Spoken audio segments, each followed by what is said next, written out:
प्रिय विद्यार्थियों, आज हम संस्कृत साहित्य स्नातकोत्तर उत्तरार्ध के प्रश्न पत्र 9th क प्राचीन काव्य के अंतर्गत श्री हर्ष रचित नैषध्यम चरितम के प्रथम सर्ग के श्लोक संख्या 11 से 15 तक की व्याख्या का अध्ययन करेंगे। श्लोक संख्या 11। निवारितास्तेन महीतले खिले निरीति भावं गमितेति वृष्टयः न तत्युनून्नयमनन्य विश्रमाः प्रतीप भूपाल मृगीदृशां दृशः।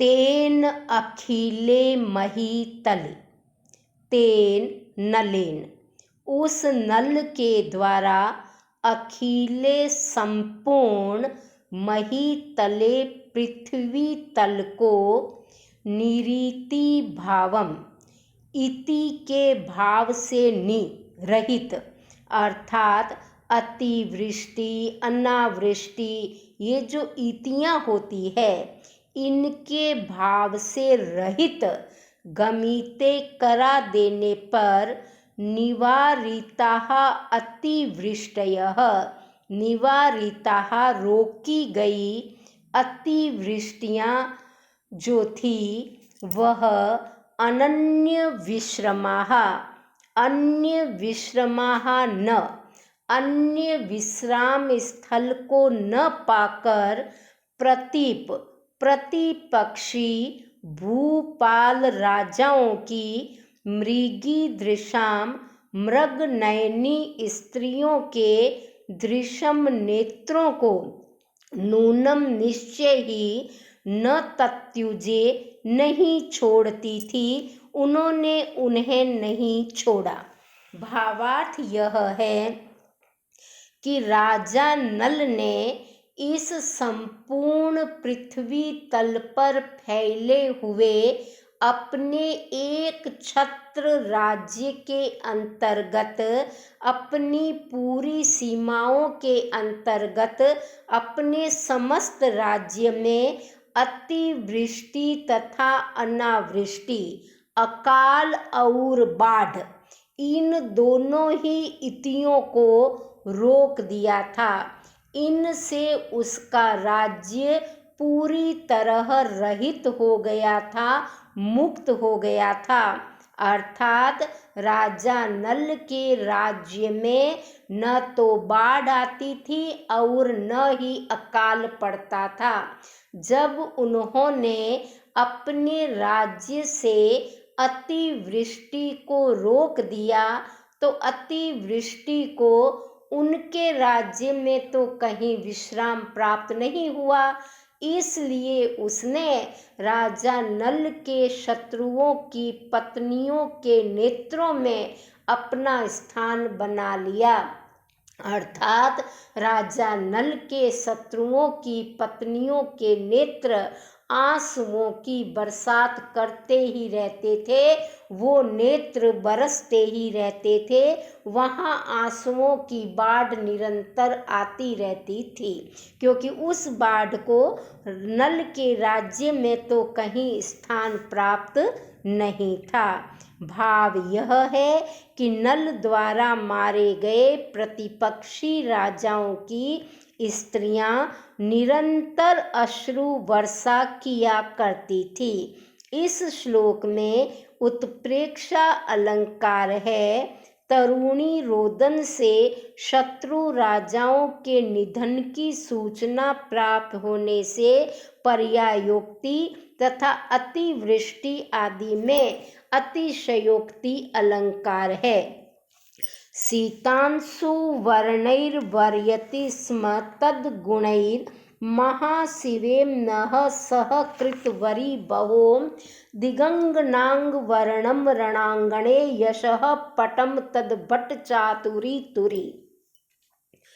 महाशिवेम्नः सह कृतवरी, महान खड्ग रूपी करघे की सहकृतवरी सहकारिणी तत् नल, उस नल के भट्ट सैनिकों की चातुरी चतुरता रूपी तुरी रणांगणे, युद्ध रूपी आंगन में शीतांशु वर्णः, चंद्रमा के समान शीत ठंडी अंशु किरणों वाला, और शीतल किरणों वाला होता है चंद्रमा, और चंद्रमा का रंग होता है सफेद।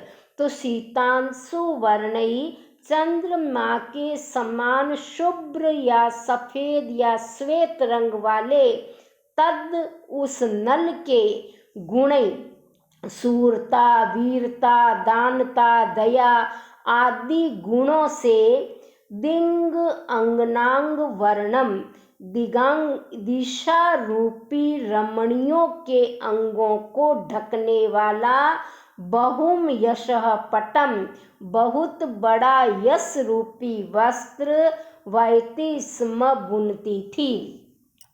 भावार्थ यह है कि जो नल के सैनिकों की तलवार है वो मानो एक करघा है जिस पर नल के यश रूपी वस्त्र बुने जाते हैं, और उन वस्त्रों से ये आठों दिशाओं रूपी रमणियों के अंग ढके जाते हैं। अर्थात समस्त दिशाओं में यश बुना जाता था नल का, या समस्त दिशाओं में नल की कीर्ति फैली हुई थी, और उस कीर्ति को फैलाती थी उसकी सेनाएं, उसके सेनाओं की चतुराई, उसके वीर योद्धाओं की तलवारें। उस नल के वीर योद्धाओं की तलवारें ही वह करघा थी जिस करघा पर उसके यश रूपी वस्त्र बुने जाते थे, और उन वस्त्र से ये सारी दिशाएं ढक दी जाती थी। यहाँ स्म के योग में वेब धातु से भूतकाल के अर्थ में लट लकार का प्रयोग किया गया है वयति स्म में। भाव यह है कि महाराज नल के सैनिकों ने समर भूमि में जो नैपुण्य प्रदर्शित किया उससे उनकी उज्जवल कीर्ति चतुर्दिक फैल गई। इस श्लोक में महाअसी में वेमा, भट्ट चातुरी में तुरी, रण में आंगन, गुणों में तंतुओं, दिशाओं में अंगना तथा यश में पट का आरोप किए जाने से सांग रूपक अलंकार का बहुत सुंदर प्रयोग किया गया है। अग्रिम श्लोक प्रतीप भूपैरिव किम ततो भिया, विरुद्ध धर्मैरपि भेत्री ततोर्जिता, अमित्र जिन मित्र जिदोजसा स यद्विचार दृक्चार दृगप्यवर्तत। किम ततो, क्या उस नल के, भिया डर से, प्रतीप भूपै इव, शत्रु राजाओं के समान, विरुद्ध धर्मै अपि, विरोधी धर्मों ने भी, भेत्रिता भेदकता का, उज्झिता परित्याग कर दिया। यत क्योंकि, स वह नल, ओजसा तेज में, मित्रजीत, मित्र अर्थात सूर्य को जीतने वाला, अपि होने पर भी, अमित्रजित शत्रु विजेता था, और विचार दृक विवेक दृक होने वाला, विचारों से देखने वाला होने पर भी, चार दृक वर्तत चरों द्वारा देखने वाला था, गुप्त चरों द्वारा देखने वाला था। इस श्लोक में विरोधाभास अलंकार है।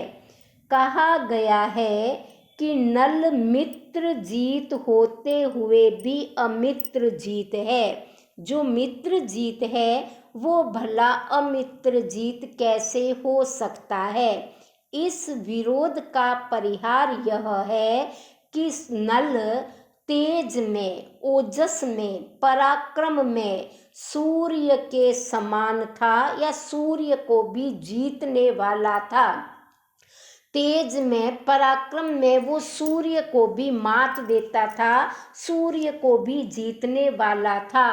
और अमित्र जीत का मतलब वह शत्रुओं को भी जीतने वाला था। तो यदि हम मित्र जीत और अमित्र जीत अर्थ देखें तो यह परस्पर विरोधी है, परंतु मित्र का अर्थ अगर हम सूर्य ले लेते हैं और अमित्र का अर्थ हम दुश्मन ले लेते हैं तो विरोध का परिहार हो जाता है। इसी प्रकार अग्रिम पंक्ति में भी विरोधाभास प्रतीत होता है कि जो राजा नल है वो विवेक दृक है और चारदृक है, वो विचार दृक भी है और चारदृक भी है। जो विचार दृक है वह भला चारदृक कैसे हो सकता है? यहाँ हम विचार दृक का अर्थ लेंगे विचारों से देखने वाला, विवेक से देखने वाला, बुद्धि या मति का प्रयोग करके दृढ़ निश्चय लेने वाला।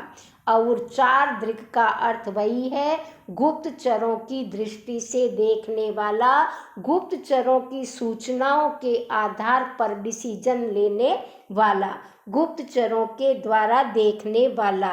तो कवि श्री हर्ष को लगता है कि राजा नल का इतना भय था कि उसके भय से जिस प्रकार शत्रु राजा अपने विरोधी धर्मों का त्याग कर देते थे, उसी प्रकार से राजा नल के भय से विरोधी धर्मों ने भी परस्पर भेदकता का परित्याग कर दिया।